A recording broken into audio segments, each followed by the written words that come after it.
Alright, welcome back to another Embrace Destiny video, everyone. This is Kaz PhD here. You might notice that the quality of this is a little bit different than the last few, and that's because I'm actually streaming right now over on Twitch. So, yeah, I just wanted to get these ideas out to you as quickly as possible, and the fastest way is to stream it and then send it to YouTube. So, anyway. As you can see from the title of this video, it's called Destiny 2: Making Our Own Fun. I had this idea that I talked about in my last stream a couple of days ago, where I was trying to consider ways that we could keep this game alive and keep this game fun, even while we're waiting for Bungie to make some fixes and changes. So, I don't know about you, but I'm kind of in the middle when it comes to my perception of this game. I'm very hopeful and optimistic that Bungie will eventually get around to putting the features into the game that we want and to making this game a thoroughly returnable, enjoyable experience. But at the same time, I am also aware of the problems that exist. So I'm having a lot of fun. I still play as often as I can, but I can see why people are frustrated.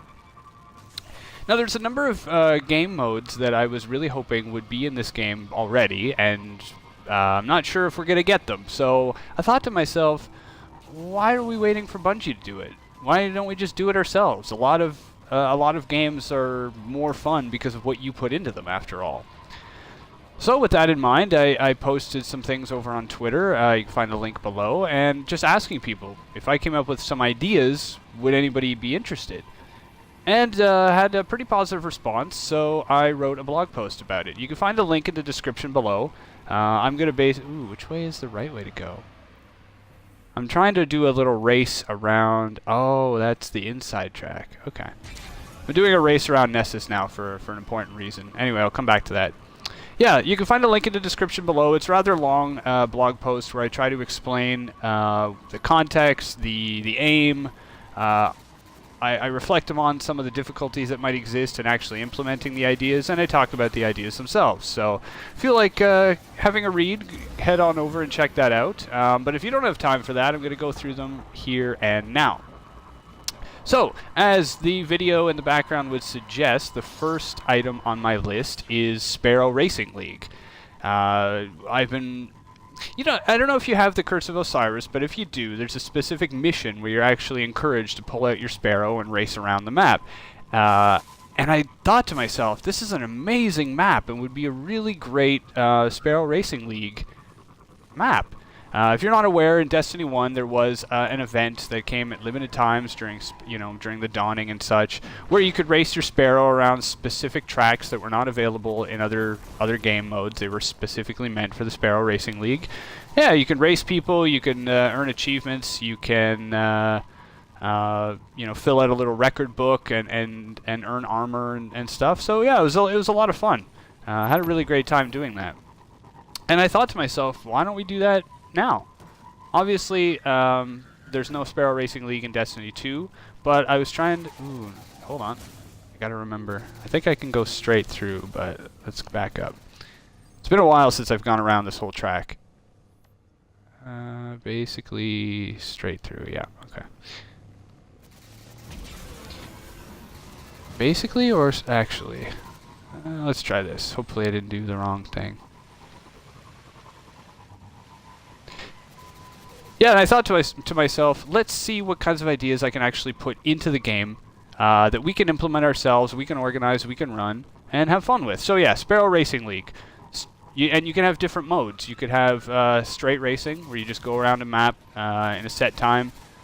You can have, what else did I call it? You can have like vehicular manslaughter mode, where not only your time, but the number of enemies you hit on your Sparrow counts, and you can track that if you have the kill tracker Ghost. What else? Yeah, there could be other versions where you have to take certain shortcuts, like on this map. Maybe your second lap can be through the middle here on Nessus, rather than all the way on the outside. You could have things like you have to complete a specific lost sector, or your team has to collect a certain number of resources. So you'll have to, speed up, slow down, collect some materials, and get to the finish line as fast as you can. So there's idea number one. Second one, hide and seek. Sounds kind of juvenile, but honestly, I love the visual design of this game. I love the architecture and the geology and all the landscapes. So, and I don't know how often you do this, but you do know that you can turn off your HUD completely, right? Just by doing what I just did. Maybe it's different on the PC and the PS4, but yeah, you can turn the HUD completely off, and once that warning message goes away, I mean, look at this. It's great. So yeah, you could play hide and seek with your friends. You could now if I go that way, does that add any to my track or not? Oh, maybe you have to do a loop around the cistern. Let's do that.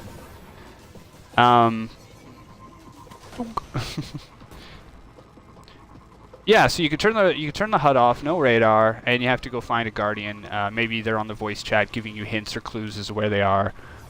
Stuff like that. What else? There is a scavenger hunt. It's basically a play on hide and seek, but this time, you're seeking specific items or architecture rather than people. Patrol challenge. So my first thought regarding this was, how fast can you do all the patrols? But then I tested it and I realized that the patrols in Destiny 2, they actually all respawn. I wasn't completely, maybe consciously aware of that, but in Destiny 1, when you went to a location, you could do all the patrols and then you were done, and you had to go to orbit and come back to do any more in that location. But in Destiny 2, they respawn, so even if you come back, they'll be in a random, unique, a different place, which is kind of neat. I don't know what abilities I have available. I'm going to assume super. Awesome.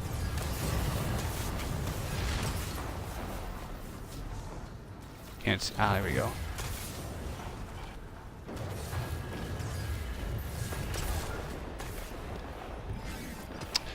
What else?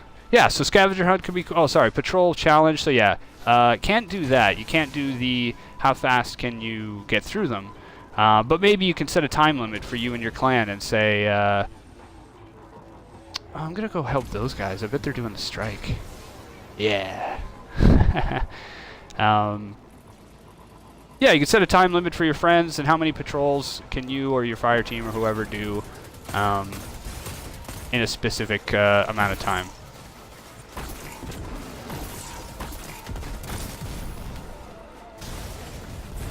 So there's that. Strike scoring. Okay, so we heard in the development update that strike scoring is coming back, but it seems, at least as the wording is going, that it's going to be something that's only available... That's a patrol beacon. Cool. It's only going to be available for the Nightfall, which I think is kind of silly. Strike scoring was at the end of Destiny 1, and it was really great. There were modifiers each week. There were, people were pushing themselves to get the most. You get maybe more points for. I think I'm going to get to the other end and get stuck there. That's okay. Oh no, there's the teleporting pad. That's fine.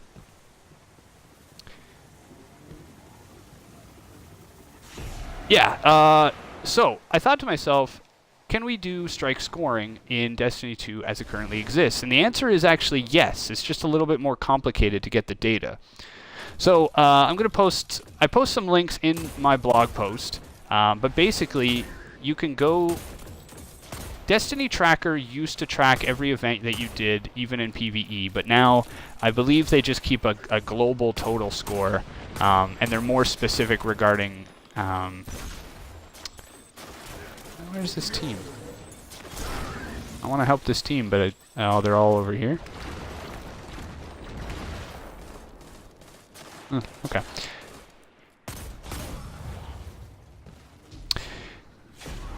Yeah, so what you have to do in order to get the stats for strike scoring is you have to go to either Bungie.net. If you go there, you go to your profile, it can show you certain specific statistics regarding every event that you do. Strikes.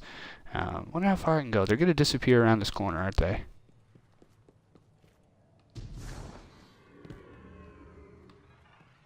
Yeah, and then I get stuck. That's okay. So yeah, Bungie.net, your profile. You can check out your stats. It gives you, I believe, kills, deaths, maybe assists, grenades, grenade kills, melee kills. I said that.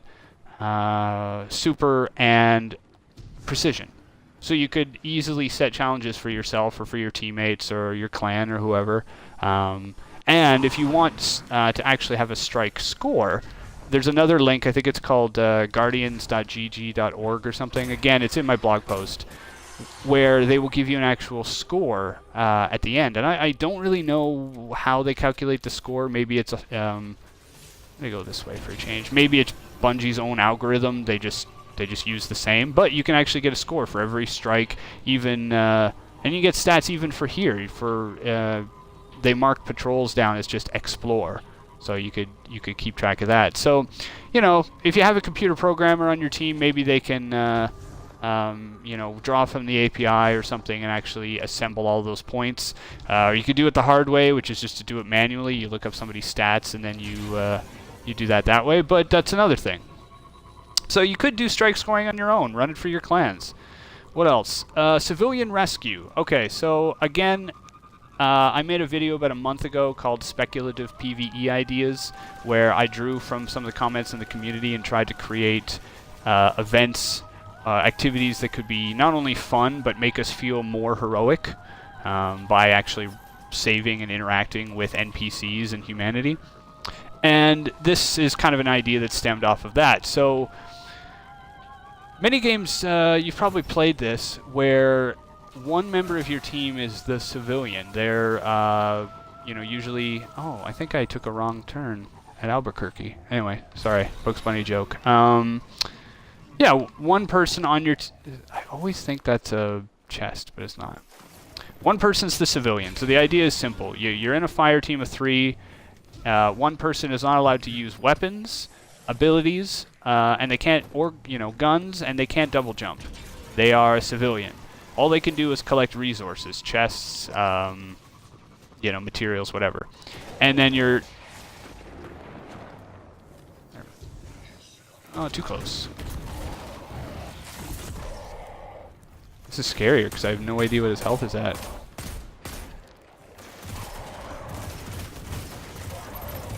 There we go. Escape. Yeah, so one person can only collect resources. They can't, they can't do much else. Maybe they can melee. Maybe you'll allow that, although a Striker Titan's melee is pretty damn powerful, so I don't know. Yeah, and then the idea is to either escort them from one place to another without dying, or you can add certain challenges. Maybe they have to do a certain number of public events or lost sectors or whatever. And the other 2 members of the team are, supposed to protect them, keep them alive.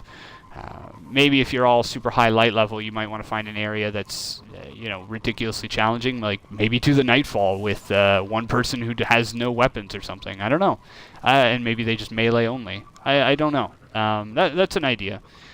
I like the civilian rescue, and I like the idea of having to collect resources on top of that. Could be fun. And the last one I got is something called Horde mode. So a lot of games have like this kind of wave after wave survival mode. The enemies keep coming. We don't really have that in Destiny 2. We had in Destiny 1 we had the Prison of Elders, which was and Challenge of Elders, which was kind of like that. It was wave after wave of enemy, and then a break, and then wave after wave of enemy, and then a break, and it was fun. I enjoyed returning to that. Ooh, an event. And more data lettuce.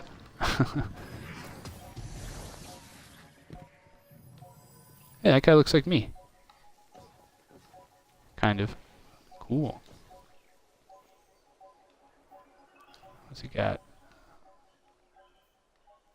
Sovereign. Ooh, so that's what the Sovereign stuff looks like. It's your destiny to become legend. Cool. Yeah, so we don't really have a Horde mode in Destiny 2, but we have something that's close. So if you remember during the Homecoming mission, when you are with Zavala trying to hold off waves and waves of enemies, well, I don't know about you, but the first time I did it in the beta, I did it once and I did it quickly, and I ran through after Zavala told me to, just because I was excited to see more and the tension was building. But the next couple of times I went through the beta, I stayed in that courtyard for quite a while, because I could, and because I wanted to try out all of my abilities, and it was a really great place to kind of farm orbs and try it out. And the thing is, oh, this is gonna hurt. Oh, okay, that guy just annihilated it. Good. Maybe girl, I don't know. But anyway, that area is as close to as we get to a horde mode in Destiny 2. So I thought, what about, we can't replay the stories whenever we want, but how about whenever that homecoming mission is the, it's one of the meditations that Ikora has. You could have challenges where you and some teammates go into that mission, and maybe you have a set time limit. Oh, I missed. Poor guy. It's like they think they can outrun us. That's okay. You have a set time limit, and you have to get as many points as you can. Now, I haven't tried this out myself yet, so I can't remember. Maybe the enemies return a little too... It's probably over there. I don't have any radar, so I have to rely on seeing the fallen ship. Where the heck did they go? Oh, they killed it.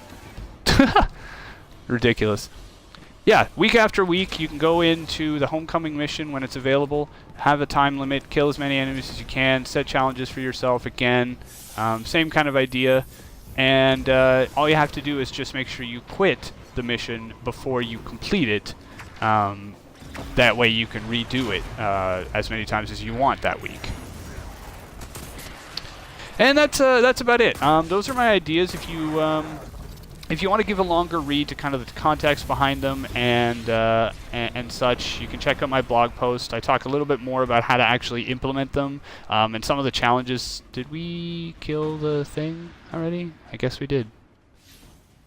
Man, public events are considerably more difficult without a HUD. Okay. Yeah, give my article a read if you'd like. Feel free to drop a like here. Subscribe if you want to keep doing more. My plan is I'm actually going to try and roll out some of these challenges when I can. And hopefully I'll find some volunteers who want to join me, try them out, do some events. Yeah, I think it could be fun. For you, if you're already part of a clan, if you've got a bunch of people together and oh, okay, there it is. Oh, no. Oh, I'm a fool. I think I just finished the public event and I'm not even part of it. That's ridiculous.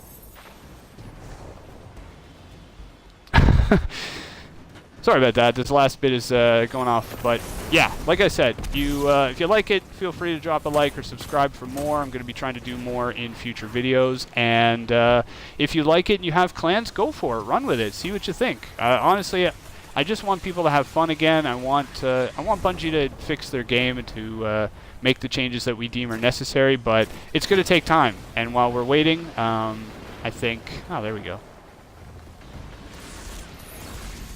While we're waiting, I think we could still have fun with this game. So let me know what you're up to. If you happen to actually run these challenges yourself and you really like them, link back to me. I just, I came up with these ideas, but I want to share them and I want to know that you're having fun with them. So thank you very much for watching and for putting up with my long-winded explanations and my ranting here at the end of the video. But I really appreciate you hanging out, and we'll see you on out there. Bye now.